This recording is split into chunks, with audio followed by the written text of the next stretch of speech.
Vamos falar agora das ondas mais importantes para a física quântica não relativística. Ou seja, para a equação de Schrödinger, como soluções da equação de Schrödinger, portanto, muito importantes para a química. Estamos falando aqui das ondas estacionárias. Vamos definir precisamente ondas estacionárias, né? Agora, é importante entender, por outro lado, né, como é que se formam ondas estacionárias, né? Porque, às vezes, a gente apresenta a solução, mas a gente não entende quando é que aquilo acontece, né? E quando aquilo pode acontecer. O que nós vamos considerar aqui é a superposição de duas ondas viajando em sentidos opostos, né? Então, vamos considerar aqui duas ondas harmônicas se propagando. São exemplos que a gente pode reproduzir, né, nesse caso, porque eu estou falando aqui de ondas que se propagam numa corda de um violão, né? Muito bem, então eu tenho duas ondas de mesma amplitude, né? Mas veja que uma delas se propaga para a direita, as duas têm a mesma fase, que vamos tomar como sendo igual a zero, as duas, né? E agora, claro, lembrando a definição, né, de velocidade de propagação da onda, do comprimento de onda, K vezes lambda igual a 2π, a velocidade de propagação é igual à frequência da onda vezes o comprimento de onda, é uma relação que vale sempre, né? Muito bem. E agora, o que nós vamos fazer? Nós vamos superpor duas ondas. Uma se propaga num sentido, esta aqui se propaga para a direita, né? Que é esta aqui, a de cima. Esta outra se propaga para a esquerda, esta aqui, tem a mesma amplitude, e olha só que coisa interessante, o resultado da soma dessas duas ondas, ela pode ser representada como uma função só de x e uma função só de t. É claro que aqui acontecem coisas curiosíssimas, né? Por exemplo, a superposição dessas duas ondas faz com que alguns pontos aqui, chamado de nós, em alguns pontos, eles fiquem sempre fixos na corda, sobre a corda, não se movem, não se movem, né? Outros há que se movem com uma amplitude duas vezes maior do que a amplitude de cada uma das ondas, né?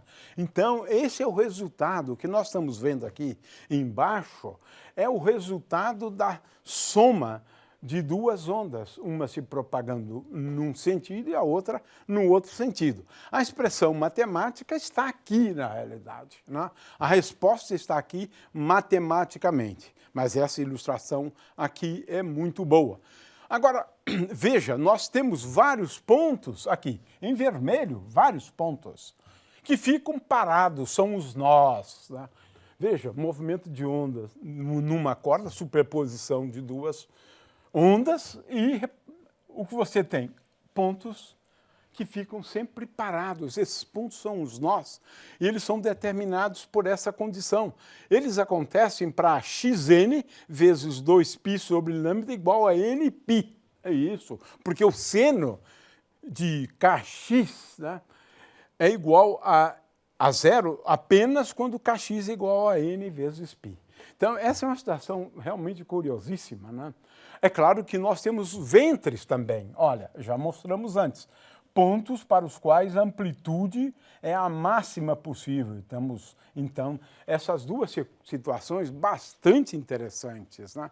Então, vamos agora analisar, né, o caso de uma corda.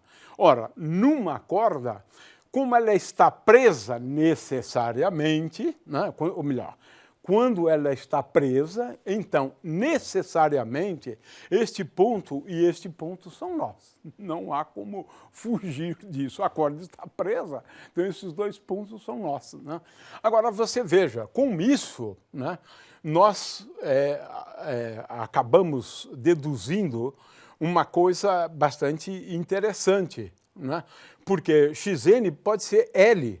Consequentemente, olha só alguns comprimentos de onda são possíveis quando prendemos as duas extremidades da corda, porque aquelas duas extremidades, né, elas ficam fixas e, portanto, um daqueles x lá é L, o comprimento da corda. Consequentemente, numa corda são produzidos sons tais que o comprimento de onda, né, daquelas ondas harmônicas é dado por 2L. Né? L é o comprimento da corda, dividido por N. Né? De forma que nós temos aqui os vários harmônicos. Né? É claro que o primeiro harmônico, ele na verdade representa o modo fundamental, a frequência associada a ele é a frequência fundamental. Ora, a conclusão é que, levando em conta a relação entre a frequência e o comprimento de onda, olha só que coisa interessantíssima. Uma corda presa, ela só produz, né, ondas harmônicas tais que a frequência delas, né, seja dada por essa expressão aqui.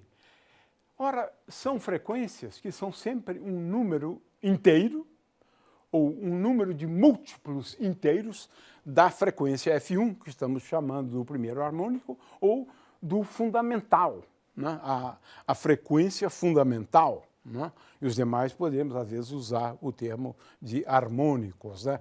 Muito bem. Agora, N é igual a 1, 2, 3 e assim por diante. Né? Temos, então, uma situação curiosíssima. Né? Aqui eu tenho uma figura, né, que representa a situação da corda oscilando com a frequência do fundamental, né, ou do primeiro harmônico.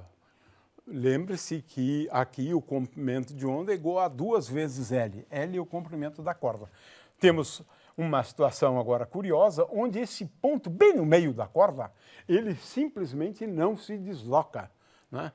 E, finalmente, temos outros 2 pontos, outros 2 nós. Né? Tem um nó aqui na extremidade, outro nó na extremidade e outros 2 nós. Aqui eu tenho uma situação com 3 nós, tendo, portanto, um total de 5 nós. Né?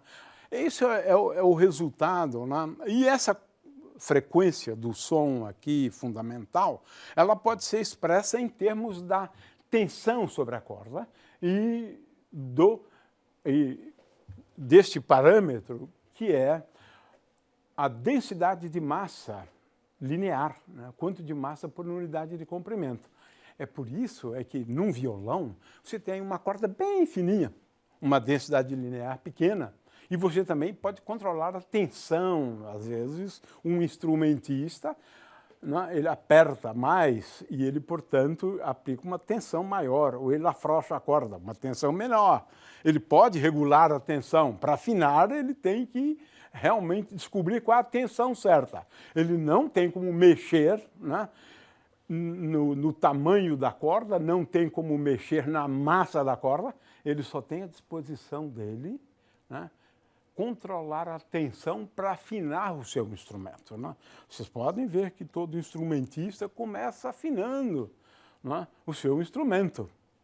O que ele tem à disposição é alterar a tensão. Né? Muito bem, de forma que as frequências do fundamental dependem da tensão na corda e da densidade linear de massa. É claro que as cordas fininhas têm uma densidade linear de massa pequena. Aquela corda mais grossona lá em cima, aquela tem uma densidade linear de massa maior. Ela vai produzir uma frequência do fundamental, né, maior, né, aliás, menor, né, porque quanto menor for Mi, né, maior vai ser a frequência do fundamental. Então, aquela corda grossa vai produzir um som com uma frequência maior, né? Ou melhor, estou sempre fazendo de uma pequena confusão, com uma frequência menor. Né? Quanto mais pesada for a corda, menor será a frequência, produzindo, então, sons mais graves, né? Aquelas que têm uma densidade linear maior. Muito bem. Então, aqui eu tenho algumas figuras, né, para ilustrar aqueles 4 casos, né? Aqui, na verdade, está sendo ilustrado o caso em que nós temos a propagação num determinado meio, né? Mas não importa, a gente pode não olhar, vamos olhar essas 4 figuras e a gente então vê o movimento da corda, né? O movimento da corda em cada instante de tempo, né? Aqui se pode determinar o período com uma certa facilidade, o comprimento de onda também, né? Olhando para essas figuras, né? Instrumentos de som, eles, por outro lado, eles podem ser classificados, né, em extremidades abertas e fechadas, né? Tenho aqui exemplos de instrumentos, né, com extremidade aberta, né? 2 extremidades, na verdade, abertas, né? É claro que aqui a embocadura, onde você coloca a boca, é uma das extremidades, né? Considerado uma das extremidades. Então, aqui, no caso desses instrumentos com 2 extremidades abertas, a situação é semelhante ao das cordas lá, né? As frequências são dadas por esta expressão aqui, né? E no caso, por outro lado, de uma extremidade aberta, então você vai ter frequências, né, que não são múltiplas inteiras, né, de uma frequência fundamental, mas a relação é 2n mais 1, n igual a 1, n igual a 2, n igual a 3, né, de tal maneira que então são números semi-inteiros, né. Muito bem, vamos agora, afinal, definir formalmente o que são ondas estacionárias. Ondas estacionárias são ondas tais que essa função pode ser escrita sob esta forma: o produto de uma função que depende só do tempo e uma outra função que depende só de x, y e z. Ou seja, essa grandeza física, que depende de x, y, z e t, se escreve sob a forma do produto de 2 funções, onde uma das funções depende só do tempo. E agora a gente substitui lá na equação de ondas, né, e verifica o seguinte, é que a equação satisfeita por essa função t de t é simples, é esse lado aqui, é só olhar esse lado aqui, né? Eu derivo 2 vezes, divido por t é igual a menos k ao quadrado, né? K a gente já sabe que é o vetor de onda, o módulo dele, do vetor de onda, né? Agora veja essa outra equação, não olhem para esta, né?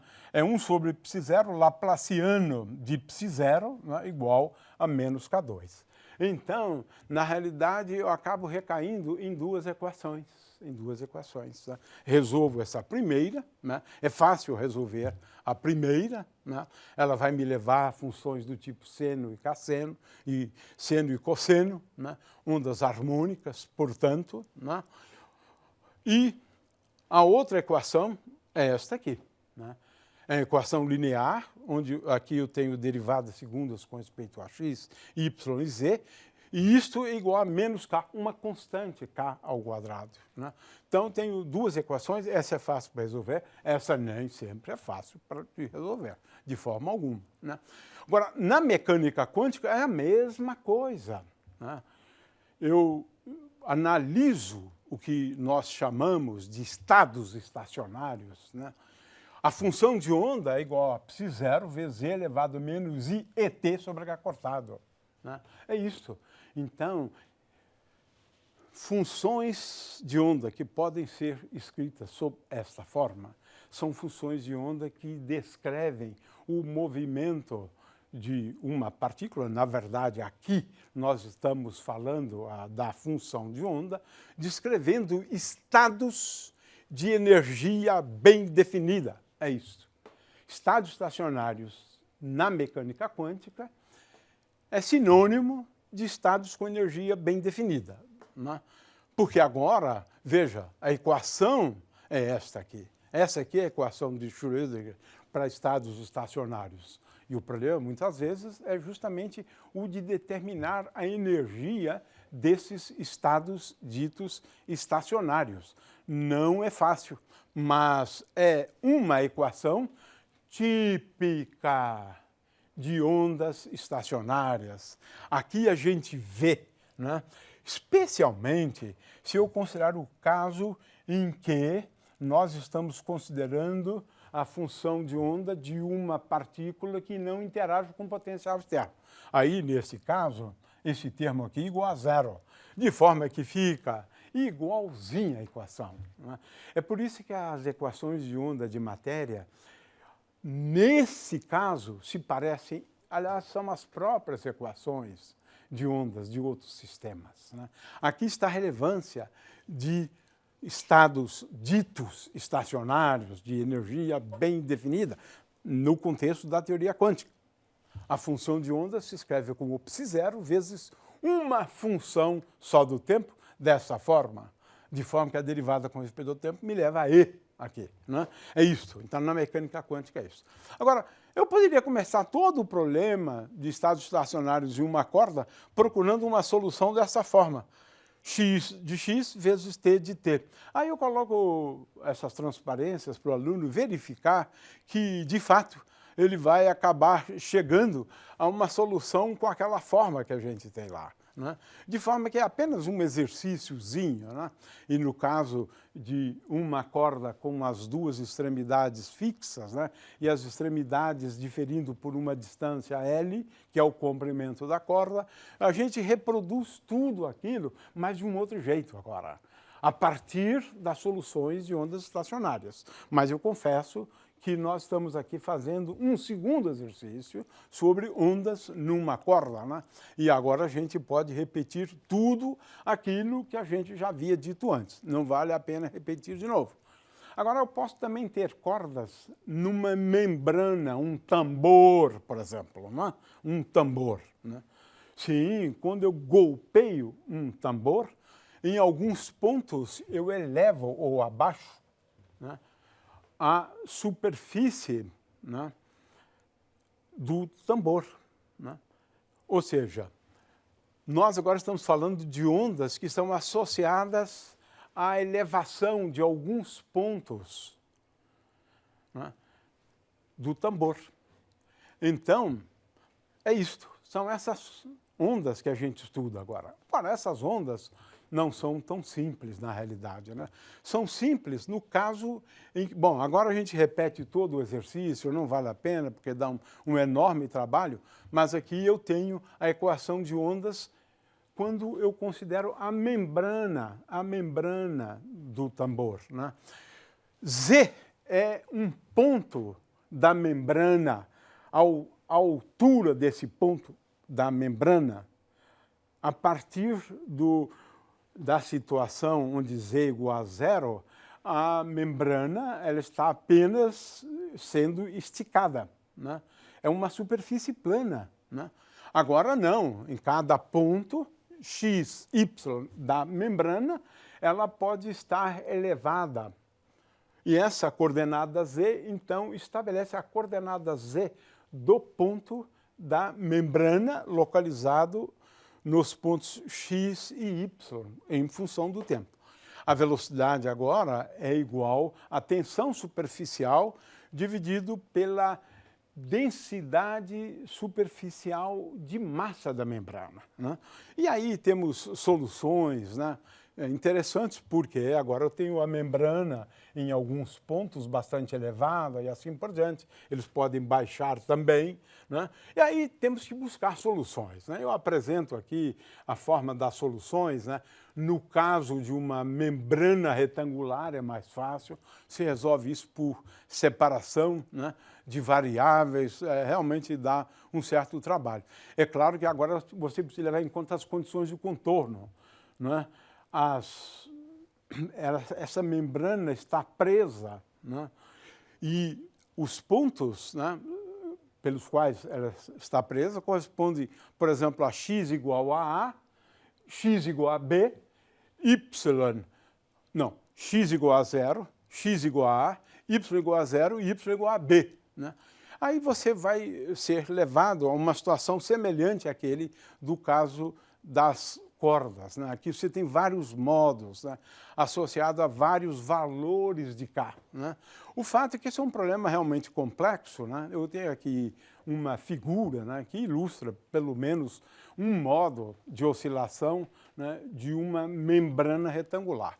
O caso de uma membrana circular é muito mais complicado, porque agora você escreve a altura de um ponto sobre a membrana como função das coordenadas ρ e φ, ou R e φ. Agora, esse ponto também varia com o tempo. Aí, realmente, o problema é complexo. Eu apresento aqui dois modos, né, de oscilação de uma membrana circular, né, de raio R, mas a solução desse problema é realmente, eu apresento aqui e é terrível, porque ela envolve funções de Bessel, então não vale a pena. De qualquer maneira, é só para vocês terem uma ideia de que a gente pode resolver, né, esses problemas que levam em conta as condições de contorno, né?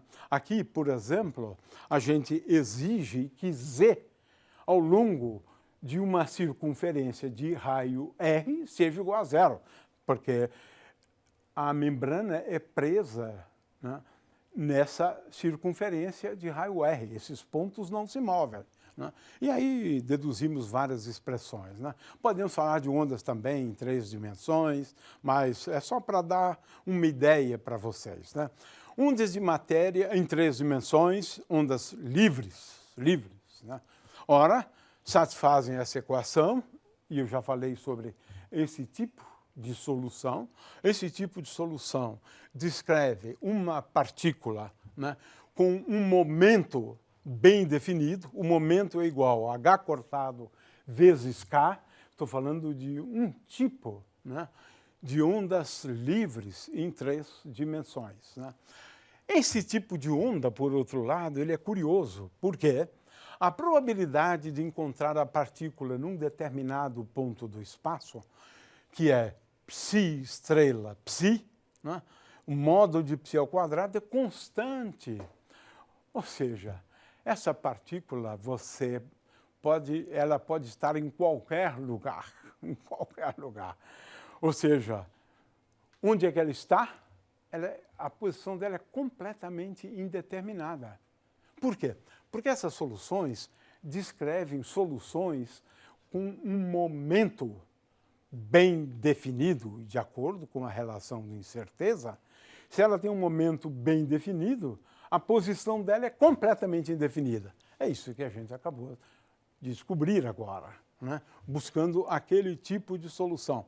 De forma que essa constante aqui, ela é igual a 1 sobre a raiz quadrada do volume. Por quê? Se eu integrar essa probabilidade sobre o volume, eu tenho que ter 1. Claro, ela tem que estar em algum lugar, né? Então, a integral da probabilidade no volume, né, no qual está a partícula, ela tem que ser 1. Consequentemente, A é igual a 1 sobre a raiz quadrada de V. Veja, estou falando aqui agora de ondas livres em 3 dimensões e que interessam, sim, para a química, interessam para a mecânica quântica. E aqui nós podemos dar até mesmo uma interpretação. Se a gente calcular a energia dessa partícula, ela é igual, você vai obter, né, P ao quadrado sobre 2m, ou seja, H cortado K ao quadrado sobre 2m. Veja que a grandeza correspondente ao vetor de onda na mecânica quântica é P, onde P é H cortado vezes o vetor de onda. Muito bem, finalmente vamos dar um exemplo muito bonito também, em que tudo se parece com aquela corda, as ondas que se propagam numa corda. Preste atenção nessa solução, porque é bastante simples mesmo, né? A ideia é o seguinte: eu tenho um poço, né, de potencial, como dizem, mas nesse caso, na verdade, esse poço ele é inexistente, né, porque V igual a zero, né? Se fosse uma constante, nós chamaríamos de poço. Aqui V igual a zero, a partícula está livre, mas ela tem uma barreira infinita, ela não pode passar de x igual a zero e nem de x igual a L, o análogo da corda presa. A partícula não pode estar nem nessa região e nem nessa região. Agora, eu considero ondas estacionárias, somos duas ondas, uma se propagando para a direita, a outra se propagando para a esquerda, né? Eu vou obter, então, que A1 é igual a menos A2. E, consequentemente, olha só que coisa fantástica, a função de onda dessa partícula é dada por uma constante, né? Que está associado, quando a gente integrar a função de onda de 0 até L, eu vou obter 1, né? Se for uma onda só, seno de Px sobre H cortado e elevado a menos IET sobre H cortado. Aí eu tenho uma onda estacionária na mecânica quântica. A mais simples possível que você puder imaginar. A partícula, por exemplo, pode estar entre x igual a 0 e x igual a L, ou entre x igual a 0 e A. A gente vai utilizar mais esse A aqui. Agora, como, né, ela está presa entre 0 e A e nos pontos 0 e A, né, a função de onda tem que ser igual a 0. Claro, porque a probabilidade dela ser encontrada em A é igual a 0, e assim, depois de A também. Então, agora, eu obtenho uma coisa curiosíssima, muito interessante, um resultado da mecânica quântica. Se lembra que antes a gente tinha os comprimentos de onda ou os vetores de onda quantizados? Sim. O momento de uma partícula é uma grandeza quantizada quando ela está numa caixa, e quantizada neste sentido. N, um número inteiro, veja, é muito parecido com aquela situação, né, de ondas se propagando numa corda com as duas extremidades fixas, né? Veja, o momento é quantizado, é N vezes um P0, digamos, né? N vezes o P0. Fantástico! Ondas estacionárias associadas a uma partícula presa a uma caixa, ela não pode sair daquela caixa, ela só pode ter esses valores aqui do momento. Lembre-se que antes era comprimento de onda, né? Ou frequência, não importa, só pode ter alguns valores do comprimento de onda e da frequência. Aqui só alguns valores do momento. E mais, olha essa coisa curiosa, só alguns valores da energia. Tem um espectro discreto. Esse espectro é n ao quadrado vezes E1. E1. Fantástico. A partícula presa numa caixa, por conta de ser uma onda estacionária que descreve essa situação, que a partícula vai e volta, vai e volta, vai e volta. Então, você tem que somar duas ondas, né, em sentidos opostos, e você obtém aqui o seguinte, é que está aqui nessa figura, a energia quantizada. Chamando essa energia aqui de E1, E1 é igual a πh cortado sobre A ao quadrado dividido por 2m, né? Então, aqui eu tenho E1, mas veja que E2 é simplesmente 4 vezes E1. E3, o próximo nível de energia, é igual a 9 vezes E1, né? E4 é 16 e assim por diante. Olha só.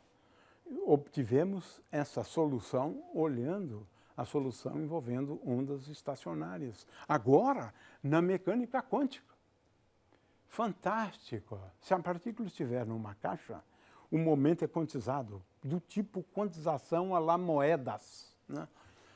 O momento é um número inteiro de um valor de um momento P0. É isso. Bem... A energia, não. A energia já cresce com o quadrado de M, né? E assim, né, nós temos aqui a solução da equação de ondas. Podemos analisar aqui o módulo de psi, né?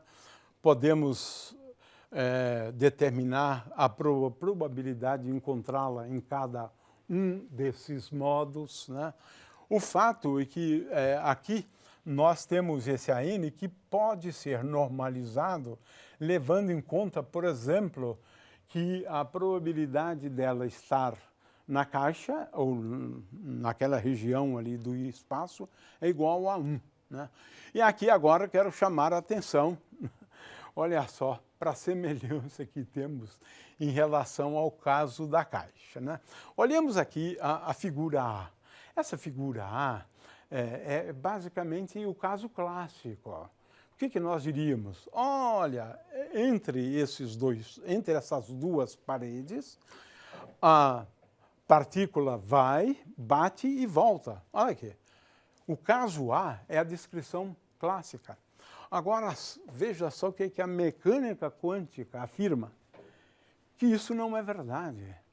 Em alguns modos, né, nós temos uma grande chance de encontrar a partícula bem no meio. A probabilidade de encontrá-la no meio é muito maior. Interessantíssimo isso aqui. Né? Porque a amplitude de probabilidade é o quadrado disso. Então, bem no meio é onde você tem a maior probabilidade de encontrar a partícula.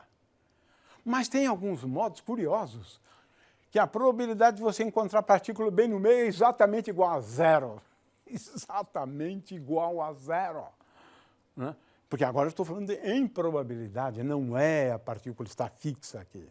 É a probabilidade de você encontrar no meio. Você tem uma probabilidade muito maior de encontrá-la nesses dois pontos aqui, associados ao máximo. Né?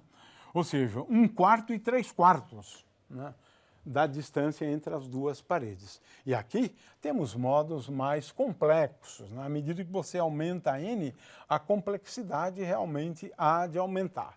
Mas o que nós estamos querendo chamar a atenção aqui é para a semelhança, né, das soluções. As interpretações são diferentes, né? No caso de uma onda estacionária ao longo de uma corda ou no caso de uma onda estacionária na mecânica quântica. Porque aqui o que nós estamos falando é da amplitude de probabilidade, né? E a gente então tem que saber interpretar um pouco estas figuras.